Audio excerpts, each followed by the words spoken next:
आज अगर आपके पास इन्वेस्ट करने के लिए पैसा है तो सबसे बड़ा कंफ्यूजन यही होता है कि जमीन खरीदना चाहिए या एसआईपी में इन्वेस्टमेंट करना चाहिए। क्योंकि घर के बहुत सारे बड़े लोग भी बोलते रहते हैं कि जमीन कभी भी घाटे में नहीं जाती है, और बहुत सारे जमीन ऐसे भी हैं जो पहले के टाइम में लाखों रुपए की जमीन करोड़ों रुपए में बदल चुकी है। लेकिन दूसरी तरफ वहीं फाइनेंस वाले लोग बोलते रहते हैं कि म्यूचुअल फंड में पैसा इन्वेस्ट करो, एसआईपी में इन्वेस्ट करो, ताकि आपको यही पैसा अमीर बना देगी। लेकिन सच्चाई क्या है? 10 साल बाद आपके हाथ में ज्यादा पैसा कौन देगा, जमीन या एसआईपी? आज की इस वीडियो में मैं इमोशन से नहीं, प्योर कैलकुलेटर लॉजिक से बात करूंगा, रियल नंबर के साथ, ताकि आपको क्लियर हो जाए कि आपका मेहनत से कमाया हुआ पैसा सही जगह में इन्वेस्ट हो और कौन सा ऑप्शन आपके लिए सही रह सकता है। इसलिए इस वीडियो को लास्ट तक जरूर देखना, क्योंकि एंड में मैं एक ऐसा पॉइंट भी बताऊंगा जो ज्यादा लोग एक्सेप्ट नहीं करते हैं, लेकिन ग्राउंड रियलिटी वही पॉइंट होती है। इसलिए सबसे पहले इस वीडियो को लाइक कर देना, चैनल को सब्सक्राइब कर लेना। जमीन में इन्वेस्ट करने के लिए आज के टाइम में कम से कम आपको 10 लाख 15 लाख रुपया होना ही होना चाहिए। और अगर सिटी के आसपास की जमीन अगर आप खरीद रहे हैं तो 20 लाख 25 लाख भी कम पड़ जाते हैं। लोकेशन के ऊपर डिपेंड करता है कि कौन सा लोकेशन में आप खरीद रहे हैं, उसके अनुसार से उसका रेट तय होता है। और इसके ऊपर से रजिस्ट्री का खर्चा, स्टाम्प ड्यूटी, लीगल फीस और कई बार ब्रोकर को कमीशन भी बहुत ज्यादा देना पड़ता है। और सबसे बड़ी बात कि एक बार पैसा जमीन में गया तो वो लॉक हो जाता है, क्योंकि फिर जल्दी निकालना बहुत मुश्किल हो जाता है। अब एसआईपी की अगर बात करते हैं सिंपल शब्दों में, तो एसआईपी में आप सिर्फ 500-1000 रुपये से भी इन्वेस्टमेंट कर सकते हैं। ना कोई रजिस्ट्री का झंझट, ना ही कोई लीगल टेंशन, ना ही कोई एक्स्ट्रा खर्चा।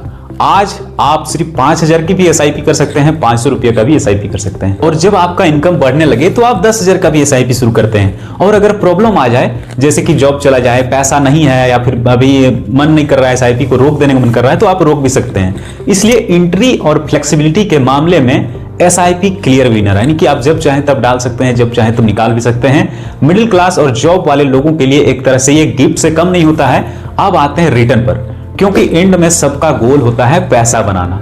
चलिए एक सिंपल एग्जांपल लेते हैं। मान लो कि आप हर महीने 10,000 रुपये एसआईपी में इन्वेस्ट करते हो, लगातार 10 साल तक 10,000 रुपये लगातार 10 साल तक अगर आप इन्वेस्टमेंट करते रहते हो तो 10 साल में आपका टोटल इन्वेस्टमेंट 12 लाख रुपया होगा। और वही पैसा 10 साल बाद आपको मिल सकता है 23, 25, 30 लाख के आसपास में। अगर मार्केट थोड़ा और ज्यादा अच्छा इन्वेस्ट दे दिया, मतलब रिटर्न दे दिया, जिस तरह से एसबीआई का स्मॉल कैप मिड कैप ने रिटर्न दिया है 25%, 18% के आसपास में, वैसा अगर रिटर्न दे दिया तो वही पैसा आपका 40 लाख के आसपास पहुंच सकता है। अब मान लेते हैं कि इसी अमाउंट 12 लाख को अगर मान लें कि आपने जमीन में इन्वेस्ट कर दिया, जमीन खरीद लिया, शहर से थोड़ा दूर जैसे कि सेमी अर्बन एरिया में आप 12 लाख रुपए का जमीन खरीद लिए। अगर फ्यूचर में रोड आ गया उधर से या कोई प्रोजेक्ट पास हो गया तो जमीन जो है कि 10 साल में आपका 2 गुना 3 गुना अच्छा खासा रिटर्न दे सकती है। यानी वैल्यू लगभग उसके आसपास हो जाती है, लगभग 25 लाख 30 लाख के आसपास वहां भी बन जाएगा। लेकिन यहां एक इंपॉर्टेंट बात समझना जरूरी होता है कि जमीन का रिटर्न फिक्स्ड नहीं होता है। ये पूरी तरह से लोकेशन और किस्मत के ऊपर डिपेंड करता है और डेवलपमेंट पर डिपेंड करता है कि उस एरिया में कितना ज्यादा डेवलपमेंट हो रहा है और कितना ज्यादा वहां पर और भी रोड वगैरह क्रॉस कर रहे हैं। और कई केसेस में ऐसे भी होते हैं कि 10 सालों तक जमीन का कोई रेट नहीं बढ़ता है। जैसे कि बहुत खराब एरिया अगर रह गया, वहां कोई तरह का डेवलपमेंट नहीं हुआ, तो वहां को वैसे के वैसे पड़ा रहता है। यानी जमीन फुल्ली डिपेंड करता है लोकेशन के ऊपर। अगर आपका लोकेशन सही है तो ही आपके लिए बहुत बेस्ट रह सकता है। अब बात करते हैं रिस्क की, जिसे लोग अक्सर इग्नोर कर देते हैं। जमीन के साथ लीगल डिस्प्यूट का रिस्क बहुत ज्यादा होता है।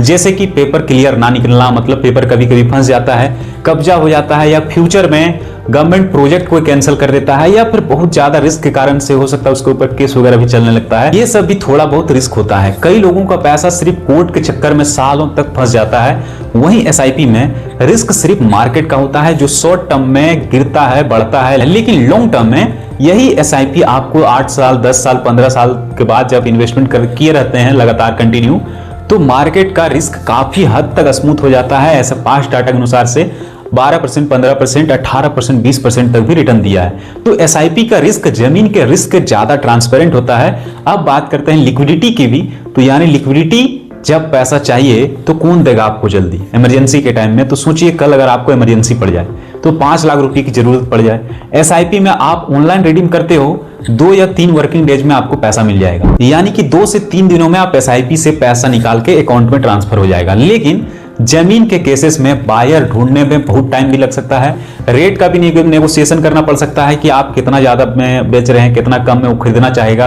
रजिस्ट्री का भी प्रोसेस होगा और प्रोसेस होने में पूरा 2 से 6 महीना मिनिमम आपको लग जाएगा। इसलिए इमरजेंसी और फ्लेक्सिबिलिटी में एसआईपी जमीन से बहुत ज्यादा आगे है। अब टैक्स की बात करते हैं, क्योंकि पैसा कमाना ही नहीं होता है, पैसा बचाना भी जरूरी होता है।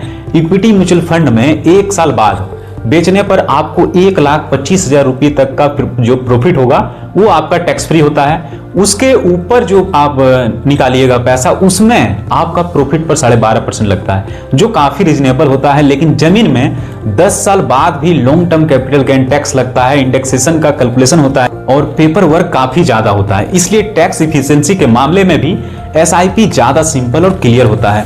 अब बात करते हैं पीस ऑफ माइंड की, जो पैसों से भी ज्यादा इंपॉर्टेंट है आज के टाइम में, क्योंकि किसी का मन जल्दी शांत नहीं रहता है। जमीन के साथ बाउंड्री वॉल बनाना होगा, कभी वॉचमैन रखना पड़ेगा और हर साल ये टेंशन रहेगा कि कोई कहीं कब्जा ना कर ले या फिर कोई तरह का विवाद ना शुरू हो जाए। वहीं एसआईपी में सिर्फ आपको मोबाइल का ऐप खोलना है, इन्वेस्टमेंट देखना है और आराम से सो जाना है। मेंटल पीस भी एक तरह का रिटर्न ही होता है और इस पॉइंट में भी एसआईपी आगे निकल सकता है। अब फाइनल रियलिटी चेक करते हैं। अगर आप बिजनेसमैन हो, आपके पास एक्स्ट्रा पैसा है, लोकल कनेक्शन स्ट्रॉन्ग है आपका और आप रिस्क लेने के लिए रेडी हो, तो जमीन आपके लिए गेम चेंजर बन सकती है। लेकिन अगर आप जॉब करते हो, मिडिल क्लास से आते हो और हर महीने थोड़ी थोड़ी सेविंग कर पाते हो, तो एसआईपी आपको 10 साल में ज्यादा स्टेबल और सेफर वेल्थ बना के दे सकती है। इसलिए ज्यादा रिस्क लेने से अच्छा है कि आप सेफ इन्वेस्टमेंट की तरफ इन्वेस्ट कर सकते हैं। इसलिए फाइनल पॉइंट बिल्कुल क्लियर है, जमीन आपको ओवरनाइट अमीर बना सकती है, लेकिन एसआईपी आपको साइलेंटली और डिसिप्लिन तरीके से अमीर बना सकती है। फाइनेंशियली स्ट्रॉन्ग ये भी बनाती है और वो भी बनाती है, लेकिन डिपेंड करता है कि आप कितना ज्यादा रिस्क लेते हो। तो आप कौन सा इन्वेस्टमेंट चूज करने वाले हो, एसआईपी या फिर जमीन? एक बार में ज्यादा पैसा लगाना है या फिर थोड़ा थोड़ा अमाउंट लगा करके उसको एक तरह से बड़ा फ्यूचर बनाना है? अपना राय आप कमेंट में लिख सकते हैं। आज के लिए इतना ही। अगर आपको ये वीडियो अच्छा लगा होगा तो प्लीज वीडियो को लाइक करना, चैनल को सब्सक्राइब करना मत भूलना। फिर मिलते हैं अगली वीडियो में। वीडियो को लास्ट तक देखने के लिए थैंक्स।